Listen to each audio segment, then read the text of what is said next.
Saya umat yang biasanya cuma bisa mendengarkan pastor bicara, tapi spesial hari ini pastor yang bakal dengerin saya bicara. Kok bisa ya? Saya yang stand up komedian tapi lebih lucuan pasturnya. Katolik, Jawa, nggak putih, dicurigain. Pas stand up saya bisa ngerasain deketin cewek, cuman modal kocak. Putra, putri Fariko Curug, Gereja Santa Helena. Kita berikan tepuk tangan untuk Tobia.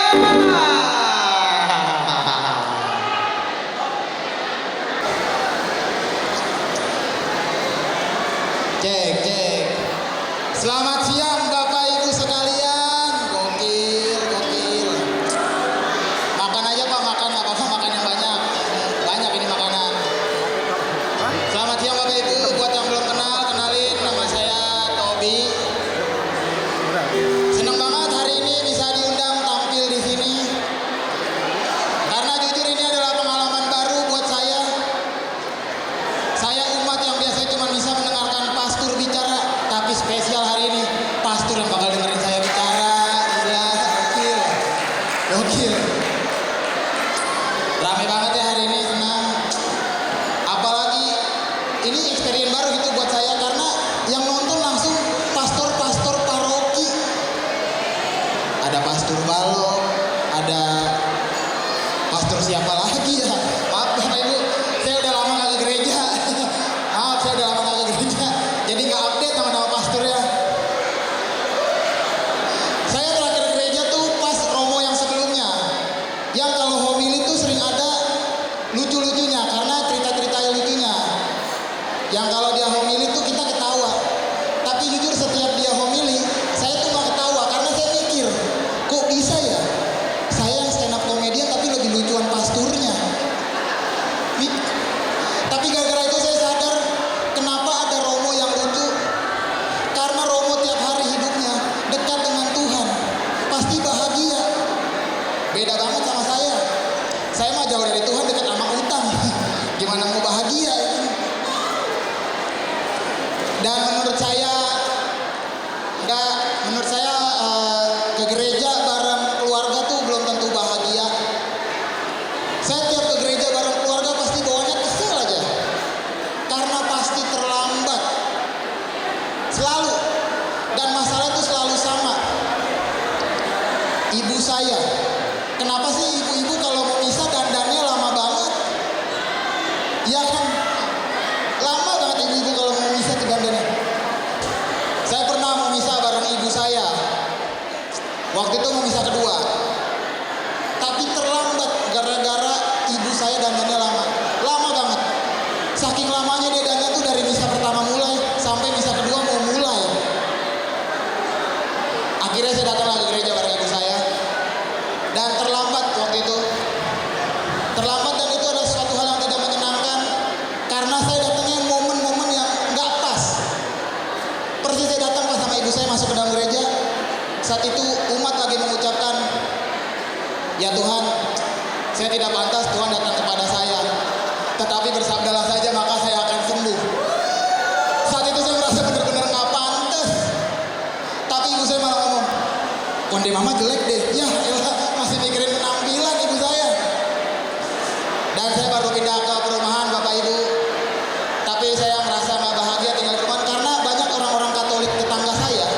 Itu orang-orang yang Cina putih-putih. Muncul saya nih orang Katolik, Jawa, nggak putih, dicurigain.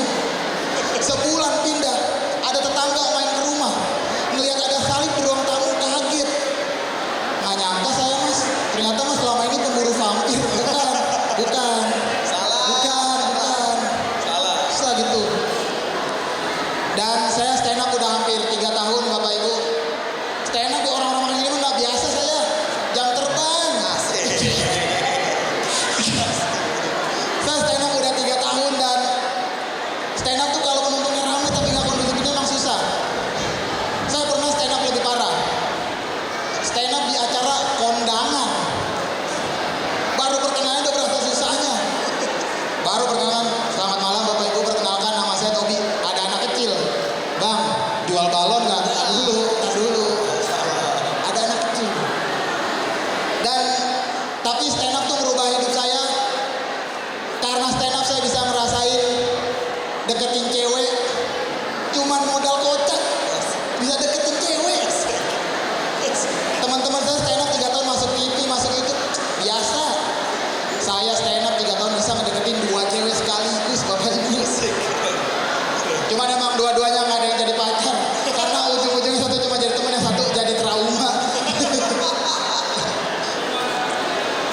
Selain stand up banyak pekerjaan-pekerjaan lain yang pernah saya lakukan dan pekerjaan itu aneh-aneh. Saya pernah jadi pedagang di kantin SD. Tapi saya ngerasa kayak nggak cocok saya nyari duit di tempat yang banyak anak kecil. Karena anak kecil setiap melihat saya selalu berpikiran saya itu penjahat. Saya pernah udah ngelayan anak itu dengan sangat baik, Bapak Ibu.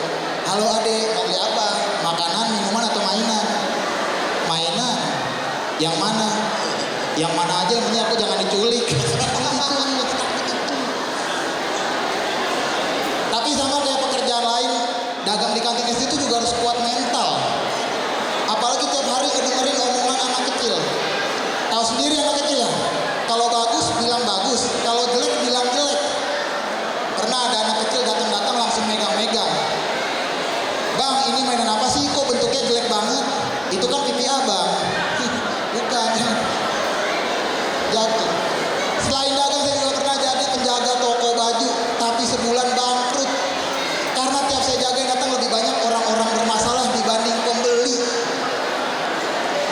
Pernah saya jaga siang-siang, tiba-tiba ada 1 orang gila masuk. Yang ngeselin di luar ada ibu-ibu mau beli nggak jadi, malah teriak-teriak. Tolong, tolong, bapak-bapak lewat. Ada apa bu? Tolong pak, ada orang gila. Dua.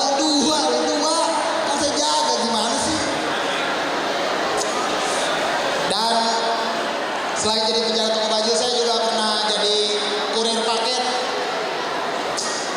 Tapi saya tuh paling males kalau disuruh nganter barang malam-malam. Karena menurut saya naik motor malam-malam itu bahaya, Bapak Ibu. Naik motor malam-malam itu beresiko terjadi tabrakan. Khususnya tabrakan sama binatang terbang. Saya pernah naik motor malam-malam nih, fokus lah depan, tiba-tiba jedar. Bibir saya dicium kelelawar. Kaget saya. Karena itu pertama kali saya ngerasain ciuman. Nggak tahu apa yang ada di otak kelelawar itu. Saya curiga jangan-jangan kelawarnya pas lagi terbang lihat bibir saya dalam hati ngomong, "Wits, ada kelawar betina nih." Sekian dari saya, Tommy, makasih. Luar biasa tepuk tangan dong buat Tobias. Luar biasa Tobias. Foto temenin gua. Oh, biar kasih diri. Ya kan? Lu pegang. Oke. Ya, selanjutnya nih, Oke. kita gak usah geter kan udah kelar stand up-nya. Lu masih geter aja udah kelar. Lapar. Lapar ya. Lapar. Tapi ngomong-ngomong, tahu dong ini Romo siapa aja tahu dong. Romo balok doang. Maaf Romo. Romo Balok lagi muter. Kalau Romo Balok mah muter dia, nggak ada kan di tempat tuh. Oh iya, yang nggak ada Romo Balok mah. Siapa sih Romo? Mas, gue nggak tahu. Ini Romo Lukas. Ya. Oh iya, Nah, sampingnya ini Vic Jen. Tahu Vic Jen apa? Nggak ada. Harus lucu dong. Jangan takut. Belum siap ya. Agama nih masalahnya. Bahaya orang Katolik semua. Ada Romo Samuel. Halo Romo. Nah, pokoknya Romo Samuel tuh simple, cepet, makan, dah gak usah repot. Keren Romo Samuel. Nah sebelahnya itu Romo siapa ya? Tadi siapa? Romo Lukas. Romo Samuel. Romo Samuel. Nah itu lagi. Pasti murid Yesus juga namanya nih. Murid Yesus juga. Pasti Karena namanya murid Yesus juga. ada Lukas, ada Samuel. Matius. Asal aja lu. Nah ini Romo Balok tuh. Oh iya Romo Balok. Motor. Satu lagi Romo Kepemudaan, Romo Freday. Romo Freda ya. Lu pelanggaran lu. Emang gak ada nama-nama murid Yesus sih memang. Emang Kita gak ada ada. murid Yesus ya. Satu lagi ada Romo tuh. Siapa namanya? Samperin, tanya namanya siapa lu? Iya, ini ngeri nih. Dulu geng motor kok beliau. Lihat lu, Romo tuh. Yang baju putih jangan tuh mak gua tuh. Kuning itu. Ini Romonya. Itu mak gua tuh. Beneran bukan ya nih. Beneran, baju Saya tahu. kotak-kotak. Romo. Auranya nggak ada aura Romo ini. Ada aura Romo, Pak. Maaf Romo, namanya siapa Romo? Romo Arya. Romo siapa? Arya. Arya. Arya apa? Namanya geng motor banget sih. Jadi lu bisa jadi materi lagi nih, ya kan? Tapi kalau bisa